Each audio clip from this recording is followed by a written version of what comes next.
வங்கக்கடலில் நிலவிய ஆழ்ந்த காற்றழுத்த தாழ்வு பகுதி இன்று காற்றழுத்த தாழ்வு மண்டலமாக வலுப்பெற்றுள்ள நிலையில் நாளை மறுநாள் மோன்தா என்ற புயலாக வலுப்பெறக்கூடும் என வானிலை ஆய்வு மையம் கணித்துள்ளது. இது குறித்த கூடுதல் தகவல்களுடன் இணைக்கிறார் நமது சிறப்பு செய்தியாளர் யோகேஸ்வரன். இந்த மோன்தா புயல் நாளை மறுநாள் உருவாவதற்கான வாய்ப்பு இருப்பதாக வானிலை ஆய்வு மையம் உறுதிப்படுத்தியிருக்கிறது. இந்த மோன்தா புயலால் எந்தெந்த பகுதிகளில் மழைக்கான வாய்ப்பு இருக்கிறது, குறிப்பாக புயலின் பொழுது காற்றின் வேகம் எந்த அளவுக்கு இருக்கும், குறிப்பாக தமிழகத்தில் எந்தெந்த பகுதிகளுக்கான மழை வாய்ப்பு இருக்கிறது? சிகாமணி, வடகிழக்கு பருவமழை தொடங்கிவிட்டது. அக்டோபரில் தொடங்கக்கூடிய வடகிழக்கு பருவமழை டிசம்பர் வரைக்கும் தமிழ்நாடு, கேரளா, ஆந்திரா மற்றும் கர்நாடகாவுடைய வட கடலோர மாவட்டங்களில் மழைப்பொழிவை தீவிரமாக தரக்கூடிய ஒரு பருவம். இந்த பருவத்தில் உருவாகக்கூடிய முதல் புயல் நாளை உருவாகக்கூடும் என்ற தகவல்களை இந்திய வானிலை ஆய்வு மையம் தெரிவித்திருக்கிறார்கள். இப்போது இருக்கக்கூடிய நிலை என்ன? இப்போதே நம்ம சென்னையிலிருந்து பார்க்க முடிகிறது. கடந்த சில நாட்களாக சில இடங்களில் ஓரிரு இடங்களில் கனமுதல் மிக கனமழை பதிவாகி வந்தது. ஆனால் நேற்று மற்றும் இன்று என சென்னை மற்றும் வட கடலோர மாவட்டங்களில் ஓரிரு இடங்களில் இரவு நேரங்களில் மழை பதிவானாலும் கூட பகல் நேரங்களில் சூரிய வெளிச்சம் தென்படுகிறது. அப்படி என்றால் மழைப்பொழிவு இல்லை. ஆனால் அடுத்தடுத்த நாட்களில் இந்த மழைப்பொழிவு இன்னும் தீவிரமடையக்கூடும் என எச்சரிக்கிறார்கள் வானிலை ஆய்வாளர்கள்.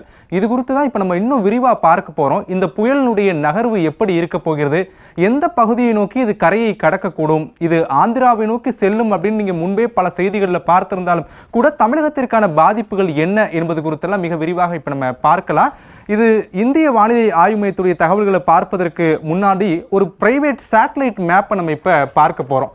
இப்போ இந்திய வானிலை ஆய்வு மையம் கொடுத்திருக்கக்கூடிய தகவலின் அடிப்படையில் இந்த காற்றழுத்த தாழ்வு மண்டலத்துடைய மையப்பகுதி சென்னையிலிருந்து சரியா 990 கிலோமீட்டர் தொலைவில் இருக்கு. சென்னையிலிருந்து இதனுடைய மாறுதல் வீதம், அதாவது இது மெல்ல நகர்ந்து எப்படி போக போகுது அப்படின்னா விஜயவாடாவை நோக்கி அதனுடைய பாதையை தீர்மானிக்க போது சென்னைக்கு மிக அருகாமையில் வந்து அதற்கு பிறகு அது விஜயவாடா ஆந்திராவை நோக்கி அது நகரக்கூடும் அப்படின்றதான் வானிலை ஆய்வாளர்கள் இப்போது வரைக்கும் கணித்திருக்கிறார்கள். எப்போது இது புயலாக மாறப்போகிறது அப்படின்ற ஒரு கேள்வி இருக்கும் இல்லையா, அந்த கேள்விக்கான பதிலையும் ஏற்கனவே இந்திய வானிலை ஆய்வு மையம் கொடுத்திருக்காங்க. இப்போ இந்த காட்சிகளில் பார்க்க முடியும். டீப் டிப்ரெஷனா இருக்கு. இப்போ 25ஆம் தேதி இன்னைக்கு டீப் டிப்ரெஷனா இருக்கு, காற்றழுத்த தாழ்வு மண்டலமா இருக்கு. நாளைய தினம் 26ஆம் தேதி இது சைக்ளோன் ஸ்டோமாக மாறும், அதாவது ஒரு புயலாக மாறும் அப்படின்னு சொல்லி வானிலை ஆய்வு மையம் தெரிவித்திருக்கிறது. இது 26, 27 வரைக்கும் சைக்ளோன் ஸ்டோமாவே இருக்கும். 27ஆம் தேதி பிற்பகலுக்கு மேலாக இது புயலாக மாறுவதற்கான வாய்ப்புகள் இருக்கு என்பதையும் தெரிவித்திருக்கிறார்கள். அதாவது தீவிர புயலாக மாறுவதற்கு, அதுதான் சிவியர் சைக்ளோன் ஸ்டோம் என்று ஆங்கிலத்தில் குறிப்பிட்டு விட்டார்கள் 28ஆம் தேதி. இதில் இப்போ நம்ம ஒரு விஷயத்தை கவனிக்கணும். என்ன விஷயம் அப்படின்னா, நம்ம ஏற்கனவே புயலா உருவாகுது அப்படின்னு சொல்லிட்டோம். ஆனால் இந்த புயலால் தமிழ்நாட்டிற்கு பாதிப்பு இருக்குதா அப்படின்ற ஒரு கேள்வி இருக்கும் இல்லையா. சென்னை இந்த பகுதியில் இருக்கு. இப்போ இங்கிருந்து 990 கிலோமீட்டர்ல தான் இப்போ இந்த காற்றழுத்த தாழ்வு மண்டலத்துடைய மையப்பகுதி இருக்கு அப்படின்றத நம்ம சேட்டலைட் மேப்புடைய இதில் பார்க்க முடிகிறது. இது 27ஆம் தேதி 26, 27, 28 இந்த தினங்கள்ல தான் அது சைக்ளோன் ஸ்டோமாக அது தொடர்ந்து தன்னுடைய நகர்தலை தொடங்கும். 28ஆம் தேதி சிவியர் சைக்ளோன் ஸ்டோனாக அது உருமாறக்கூடும், தீவிர புயலாக அது வலுப்பெறும் அப்படின்றத இந்திய வானிலை ஆய்வு மையம் கணித்திருக்கிறது. இதுல ஒன்றை கவனிக்கணும். சென்னை இங்க இருக்கு, ஆனா சென்னையிலிருந்து மேற்கு நோக்கி நகர்ந்ததற்கு பிறகாக தான் அது சிவியர் சைக்ளோன் ஸ்டோமாக மாறுகிறது, அதாவது தீவிர புயலாக சென்னையிலிருந்து மேற்கை நோக்கி நகர்ந்ததற்கு பிறகு மாறக்கூடியதனுடைய தாக்கம் எப்படி இருக்க போகிறது. பொதுவாகவே ஒரு தியரி இருக்கும். சிவியர் சைக்ளோன் ஸ்டோமாக, அதாவது தீவிர புயலாக மாறிவிட்டது அப்படின்னா அதனுடைய மேக கூட்டங்கள் மேலே சுத்தும் இல்லையா, அதனுடைய ரேஞ்ச் அப்படின்றது கிட்டத்தட்ட 127 200 கிலோமீட்டர் தூரத்துக்கு அந்த மேகங்கள் பரவி இருக்கும் அப்படின்றாங்க. அப்போ ஏற்கனவே நம்ம விஜயவாடா, குறிப்பா ஆந்திராவுடைய நெல்லூருக்கும் தமிழ்நாட்டினுடைய சென்னைக்கும் இருக்கக்கூடிய தொலைவு 150 கிலோமீட்டர் அப்படின்னா கிட்டத்தட்ட சென்னையிலும் மழைப்பொழிவு இருக்கும் அப்படின்றத இப்போ இருக்கக்கூடிய தகவல் மூலமாக நம்ம தெரிஞ்சுக்க முடியுது. இது குறித்தெல்லாம் நம்மகிட்ட இன்னும் கூடுதல் தகவல்களையும் தற்போதைய விவரங்களையும் பகிர்ந்து கொள்வதற்காக தனியார் வானிலை ஆய்வாளர் திரு ஹேமச்சந்திரன் தொலைபேசி வாயிலாக இணைந்திருக்கார். நம்ம அவரோடும் பேசலாம். திரு ஹேமச்சந்திரன் வணக்கம். ஹேமச்சந்திரன், இப்ப காலையிலிருந்து உங்க தகவல்களை பார்க்க முடிகிறது. இது தீவிர புயலாக மாறக்கூடும் அப்படின்ற தகவல்களை இந்திய வானிலை ஆய்வு மையம் தெரிவிச்சிருக்காங்க. நேற்றைய தினம் கூட இதே ஜெயா பிளஸ்ல நீங்க பேசிய போது இது ஒருவேளை புயலாக மாறினால் சென்னைக்கு எப்படி மழை இருக்கும், புயலாக மாறவில்லை என்றால் சென்னையுடைய பாதிப்புகள் எப்படி இருக்கும் அப்படின்ற விவரங்களை எல்லாம் வழங்கியிருந்தாங்க. இப்போ இது தீவிர புயலாக மாறும் அப்படின்னு சொல்லியிருக்கக்கூடிய நிலையில தமிழ்நாடு, குறிப்பா சென்னை உள்ளிட்ட வட கடலோர மாவட்டங்களுடைய நிலை எப்படி இருக்க போகிறது? மேலாதிக விவரங்கள். இப்ப தற்போது நீங்க குறிப்பிட்டிருந்தது போலவே இப்ப சென்னையிலிருந்து 990 கிலோமீட்டர் தொலைவுல தான் இந்த புயல் சின்னம் மையம் கொண்டிருக்கு. நம்ம விட்டு தொலைவுல இருக்கும்போது இந்த சலனம் மேற்கு வடமேற்கு திசையில நகர்ந்து படிப்படியா வலுவடையும்னு எதிர்பார்க்கப்படுது. குறிப்பாக பார்த்தோம்னா இது புயலாகவும் தீவிர புயலாகவும் மாறி ஆந்திர பகுதியின் கடல் பகுதி நோக்கி நகரும் என எதிர்பார்க்கப்படுது. குறிப்பா காக்கிநாடா அருகே கரையை கடப்பதற்கான சாத்தியக்கூறுகள் தென்படுது. இது ஆந்திர நிலப்பரப்பை அடைய முற்படும் போது நமக்கு மேற்கத்திய இடையூறு மற்றும் பசிபிக் உயரழுத்தத்தின் தாக்கத்தினால காற்று முறிவு ஏற்பட இருக்கு. அந்த காற்று முறிவுல இந்த புயல் சின்னம் பாதிக்கப்படும் போது இந்த புயலின் தெற்கு பகுதி தென்மேற்கு பகுதிகளில் புயலின் மேக குவியல்கள் புதிதாக உருவாகலாம். அப்படி பார்க்கும்போது அக்டோபர் 27, 28 ஆகிய தேதிகள்ல தமிழகத்தின் வடகோடி மாவட்டங்கள்லயும் தெற்கு ஆந்திர பகுதிகளிலையும் பரவலா மழைக்கான வாய்ப்புகள் தற்போது உறுதியாகி இருக்கு. அந்த மழைப்பொழிவு எவ்வளவு தீவிரமாக இருக்கும்? சாதாரண மிதமான முதல் கனமழை வரைக்கும் பதிவாகுமா, அல்லது மிக கனமழை பதிவாகுமா, இல்ல அதிக கனமழைக்கான வாய்ப்புகள் ஏற்படுமா என்பது இந்த புயலின் நகர்வு நமக்கு உறுதிப்படுத்தும். குறிப்பா அடுத்து வரக்கூடிய 24 முதல் 36 மணி நேரத்தில் இது எந்த அளவிற்கு மேற்கு திசையில நகருதோ அந்த அளவிற்கு இந்த சென்னை உள்ளிட்ட வடகொடி மாவட்டங்கள்ல மழைக்கான வாய்ப்புகளும் சாத்தியக்கூறுகளும் ஏற்படும். இதுல இன்னொன்னையும் நம்ம பார்க்கணும். தொடர்ச்சியா தமிழகத்துல பரவலா மழை பதிவாகிட்டு இருந்த சூழல்ல இந்த புயல் சின்னம் ஆந்திரா நோக்கி நகர்வதன் காரணமா விழுப்புரம் முதல் கன்னியாகுமரி வரையிலான கடலோர பகுதிகளிலையும் பிற தமிழகத்தின் உள் மாவட்டங்கள்லையும் இந்த புயலினால நேரடி தாக்கமோ மழைப்பொழிவோ இருக்க போறதில்ல. பரவலா இரவு நேரத்துல மட்டும் இடி மின்னலுடன் கூடிய மழை ஓரிரு இடங்கள்ல பதிவாகுமோ தவிர பருவமழை தீவிரமடைவதற்கான சூழல் மத்திய மாவட்டங்கள், காவிரி படுகை மாவட்டங்கள், தென் மாவட்டங்கள்ல தற்போதைக்கு இல்லை. அதன் காரணமா அங்கு பாதிக்கப்பட்டக்கூடிய விவசாயிகள் எல்லாமே அவங்களுக்கு தேவையான பணிகளை தற்போது மீண்டும் மேற்கொள்வதற்கான ஒரு சாதக சூழலை இந்த புயல் ஏற்படுத்தும். அதே சமயத்தில் இந்த புயல் எவ்வளவு அருகில் வருதோ அதை பொறுத்து சென்னைக்கான மழை வாய்ப்பு என்பது அமையும். குறிப்பா அக்டோபர் 27, 28 தேதிகள்ல சென்னை மற்றும் புறநகர் மாவட்டங்கள்ல நம்ம மழை எதிர்பார்க்கலாம்.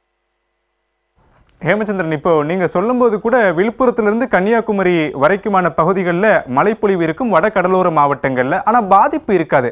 ஆனா இந்த புயல் கரையை கடக்கக்கூடிய ஆந்திராவுக்கு மிக அருகில் இருக்கக்கூடிய சென்னையினுடைய பாதிப்புகள் இருக்குமா, இல்ல மழைப்பொழிவு மட்டும்தான் எதிர்பார்க்க முடியும், அதிலும் பாதிப்பை ஏற்படுத்தக்கூடிய அளவுக்கு மழைப்பொழிவு இருக்காது அப்படின்னு புரிஞ்சுக்கலாமா? இப்போ இருக்கக்கூடிய டேட்டா அடிப்படையில் என்ன சொல்லுது? காற்று பாதிப்பு கண்டிப்பா இருக்காது. அது நமக்கு சென்னை உள்ளிட்ட வட மாவட்டங்கள்ல எந்தவித காற்று பாதிப்பும் இருக்காது. மழைப்பொழிவு அப்படின்னு வரும்போது கண்டிப்பா 27, 28 ஆகிய 2 நாட்கள் சென்னை புறநகர் மாவட்டங்கள்ல மழை உறுதி. அந்த மழைப்பொழிவின் அளவு என்ன, அது 5 சென்டிமீட்டரா அல்லது 10 சென்டிமீட்டரா அல்லது 25 சென்டிமீட்டரா என்பதை நம்ம சற்று பொறுமையா தான் இந்த புயலின் நகர்வை பொறுத்து தான் உறுதிப்படுத்தணும்.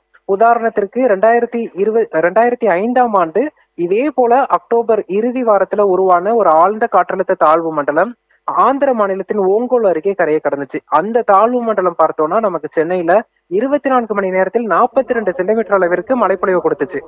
சோ இது நம்ம அருகே கரையை கடக்கலன்னா கூட நம்ம அருகே செல்லும் போது அது தொடர்ந்து கண்காணிக்கணும். அதன் நகர்வை பொறுத்து நம்ம மழைப்பொழிவின் அளவை நம்ம வகைப்படுத்தலாம். ஹேமச்சந்திரன், இன்னொரு முக்கியமான விஷயம், சமூக வலைதளங்கள்ல இப்போ ஜெயா பிளஸ் உள்ளிட்ட செய்தி நிறுவனங்கள் இது போன்ற வானிலை தொடர்பான செய்திகளை பதிவிடும் போது அதற்கு கீழே பதிவிடக்கூடியது 1999 வந்த ஒடிசா புயலை பத்தி தான். ஏன்னா 2 கம்பேரிசனும் கிட்டத்தட்ட ஒரே மாதிரி இருக்கு. அந்த ஒடிசால 1999 புயல் கரையை கடந்த போது இதே அந்தமான் பகுதியில் உருவானதான், இதுவும் இதே அந்தமான் பகுதியில் உருவாகிருக்கூடியது. அதே அக்டோபர் 29 தான் இப்போது இருக்கக்கூடிய இந்த புயலும் கரையை கடக்க போகிறது. ஒடிசாவிலும் அதே அக்டோபர் 29 தான் கரையை கடந்தது. எனவே ஒடிசாவை போல மீண்டும் ஒரு பெரிய பாதிப்பை இந்த புயல் ஏற்படுத்தக்கூடும் அப்படின்றது 2-3 நாட்களாகவே இந்த பேச்சுக்கள் இருக்கு. ஆனா இன்னைக்கு இந்திய வானிலை ஆய்வு மையம் இது தீவிர புயலாகவும் வலுப்பெறக்கூடும் அப்படின்றத ஒரு எச்சரிக்கையாகவே கொடுத்திருக்காங்க. சோ இந்த தீவிர புயலினால பாதிப்பு தமிழ்நாட்டை தாண்டி ஆந்திர பகுதிகளிலும் எப்படி இருக்க போகிறது ஹேமச்சந்திரன்? இல்ல, நம்ம கடந்த 4-5 ஆண்டுகளாவே பார்த்துட்டு இருக்கோம். புயல்கள் மழைப்பொழிவு கொடுக்கக்கூடிய புயல்களாக தான் அமைந்திருக்கோ தவிர காற்று பாதிப்பை ஏற்படுத்தக்கூடிய புயல் கடந்த 2018ஆம் ஆண்டுக்கு பிறகு உருவாகல வங்கக்கடல்ல, குறிப்பா வடகிழக்கு பருவமழை காலகட்டத்துல. அதே போல தற்போது உருவாகக்கூடிய அந்த மோந்தா புயலும் ஆந்திர பகுதிக்கு சென்றாலும் அங்கும் மழைப்பொழிவை தான் கொடுக்குமோ தவிர காற்று பாதிப்பை ஏற்படுத்தாது என்பதை தற்போதைய தெளிவாக குறிப்பிடலாம். ஏன்னா கடல் சார்ந்த அலைவுகளும் இந்த புயலின் அமைப்பும் காற்று பாதிப்பையும் சேதத்தையும் ஏற்படுத்தும் அளவிற்கு வலுவாக இல்லை. இது தீவிர புயலாக மாறினாலும் மழைப்பொழிவை மட்டும்தான் கொடுக்கும். மழைப்பொழிவு சார்ந்த பாதிப்புகள் மட்டும்தான் இருக்கும் ஆந்திர மாநிலத்திற்கு. அதன் காரணமா மக்கள் அச்சப்பட தேவையில்லை. தமிழகத்தை பொறுத்தளவுக்கு இந்த வடகுடி மாவட்டங்கள்ல மழையின் தாக்கம் எவ்வளவு இருக்கும் என்பது குறித்து தொடர்ந்து கண்காணிக்க வேண்டிய ஒரு நிலை ஏற்பட்டிருக்கு. குறிப்பா நம்ம அருகே வட ஆந்திரா நோக்கி நகரும் போது மத்திய ஆந்திரா நோக்கி நகரும் போது சென்னை உள்ளிட்ட மாவட்டங்கள்ல நல்ல மழைப்பொழிவுக்கான வாய்ப்புகளும் இருக்கு. நேற்று மற்றும் நேற்றைய முன்தினம் வரைக்கும் இது புயலாக மட்டுமே வலுப்பெறக்கூடும் அப்படின்ற தகவல்களை நீங்கள் உட்பட வானிலை ஆய்வாளர்கள் பலரும் பதிவு செய்திருந்தார்கள். ஆனால் இன்று இது தீவிர புயலாக மாறக்கூடும். 28ஆம் தேதியில் இது மாறுவதற்கான சாதகமான சூழல் இருக்குது அப்படின்றத இந்திய வானிலை ஆய்வு மையம் சொல்றாங்க. தீவிர புயலுக்கு அடுத்திருக்கக்கூடிய அதிதீவிர புயலாகவோ அல்லது சூறாவளி புயலாகவோ இது மாறுவதற்கான வாய்ப்புகள் வானிலை நிலவரங்களின்படி அதற்கான சாதகமான சூழல்கள் ஏதேனும் தென்படுகிறதா? இல்ல, கண்டிப்பா இது மிக தீவிர புயலோ அல்லது சூப்பர் புயலாகவோ மாறுவதற்கான வாய்ப்புகள் மிக குறைவு. தீவிர புயலாகவே மாறுவது சற்று சந்தேகத்துக்குரியதுதான். அது இந்திய வானிலை மையம் தற்போது 28ஆம் தேதி வாக்குல உருவாகும் தீவிர புயல் அப்படின்னு குறிப்பிட்டிருக்காங்க. ஆனா அதுல அந்த வரைகலை படத்துல பார்த்தோம்னா தெரியும், சென்னையில இருந்து மிக தொலைவுல வைத்திருக்காங்க. அது நிலப்பகுதிக்கு அருகில் வந்தது போல காமிக்கல. அதன் காரணமா கூட அவர்கள் தீவிர புயல அளவிற்கு தீவிரத்தை எதிர்பார்க்கலாம். ஆனால் நிகழ்நேரத்துல அது சாதாரண புயலாக அமைவதற்கு தான் வாய்ப்புகள் இருக்கு. அது மட்டும் இல்லாமல் இது மேற்கு வடமேற்கு திசையில் நகர்ந்து ஒரு கட்டத்தில் வடக்கு வடமேற்கு திசையில் திரும்பும். அப்படி திரும்பும் போது இந்த புயல் சற்று தீவிரம் குறைவதற்கு தான் சாதக சூழல் இருக்கும். தவிர இதை மேலும் தீவிரமடைந்து பெரும் புயலாக மாறுவதற்கான வாய்ப்புகளும் சாத்தியக்கூறுகளும் தற்போதைய நிலையில இல்லை. ஆந்திராவை ஒப்பிடும்போது தமிழகத்திற்கு இதனால் ஏற்படக்கூடிய தாக்கங்களோ பாதிப்புகளோ குறைவாக இருக்கும் என்று எடுத்துக்கொண்டாலும் கூட தேவையான முன்னெச்சரிக்கை நடவடிக்கைகளோடு நாம் இதனை கடக்க வேண்டும் அப்படின்றதா திரு ஹேமச்சந்திரனுடைய கருத்தாக இருக்கு. தொலைபேசி வாயிலாக உங்களுடைய கருத்துக்களை எங்களோடு பகிர்ந்து கொண்டமைக்கு நன்றி திரு ஹேமச்சந்திரன். நேர்களை நம்ம தொடர்ந்து பார்க்க முடிகிறது. திரு ஹேமச்சந்திரன் சொன்னது போல இந்த புயலினுடைய தாக்கம் சென்னை உள்ளிட்ட வட கடலோர மாவட்டங்கள்ல இருக்கும். ஆனால் அது காற்றினுடைய தாக்கமாக, ஒரு புயல் என்றாலே காற்றினுடைய வேகம் மணிக்கு அதிக அளவில் இருக்கும். அப்படியான நேரடி தாக்கங்கள் இருக்காது. ஆனால் மழைப்பொழிவு இருக்கும் அப்படின்ற ஒரு விஷயத்தையும் தெரிவிச்சிருக்கார். எந்த பகுதிகளில் மழைப்பொழிவு இருக்கும், குறிப்பா இந்த புயலுடைய நம்ம அந்த கணக்கீடை பார்க்க முடிகிறது. சைக்ளோன் ஸ்டோமாக சென்னைக்கு அருகாமையில் அது வரும்போது கிட்டத்தட்ட 800 கிலோமீட்டர்லேருந்து 700 கிலோமீட்டர் வரைக்கும் அதனுடைய தொலைவு இருக்கும். ஸோ 700 கிலோமீட்டர் இருக்கும்போது அதனுடைய மேக குவியலுடைய பரவல்கள் சென்னை உள்ளிட்ட வட கடலோர மாவட்டங்களில் விழும்போது அதனுடைய மழையின் தாக்கங்கள் இருக்கும். ஓரிரு இடங்களில் கன முதல் மிக கனமழை வரை பதிவாவதற்கான வாய்ப்புகள் இருக்கு அப்படின்றதா வானிலை ஆய்வாளர்கள் இப்போது வரைக்கும் கணித்திருக்கிறார்கள். ஆனால் இயற்கை என்பது கணித்திருப்பது போல நடப்பதல்ல, மாறாக அது அந்த சூழ்நிலைக்கு ஏற்ப தன்னை மாற்றிக்கொள்ளக்கூடியது என்பதால் இன்னும் நேரங்கள் எடுத்துக்கொள்ளப்படும். இன்னும் சொல்ல போனால் சில வானிலை ஆய்வாளர்கள் ஞாயிற்றுக்கிழமை, அதாவது நாளை வரை நம்ம பொறுத்திருக்க வேண்டிய கட்டாயம் இருக்குது. நாளைக்கு இன்னும் இந்த வங்கக்கடலில் நிலை கொண்டிருக்கூடிய இந்த புயலினுடைய சின்னம் என்பது அது இன்னும் முன்னேறி வரும்போது இதனுடைய தாக்கங்களோ அல்லது சென்னை உள்ளிட்ட வடகடலோர மாவட்டங்களில் ஏற்படக்கூடிய பாதிப்புகளோ இது குறித்தெல்லாம் நாம் இன்னும் துல்லியமாக கண்காணிக்க முடியும் என்ற ஒரு விஷயத்தையும் தெரிவித்திருக்கிறார்கள். சென்னையில் இருக்கக்கூடிய வானிலை ஆய்வு மையம் தற்போது இந்த புயல் சின்னம் தொடர்பாக தொடர்ந்து கண்காணித்துக் கொண்டிருக்கிறார்கள். நம்மை போன்ற ஊடகங்கள் ஊடகவியலாளருக்கும் தகவல்களை வழங்கி கொண்டிருக்கிறார்கள்.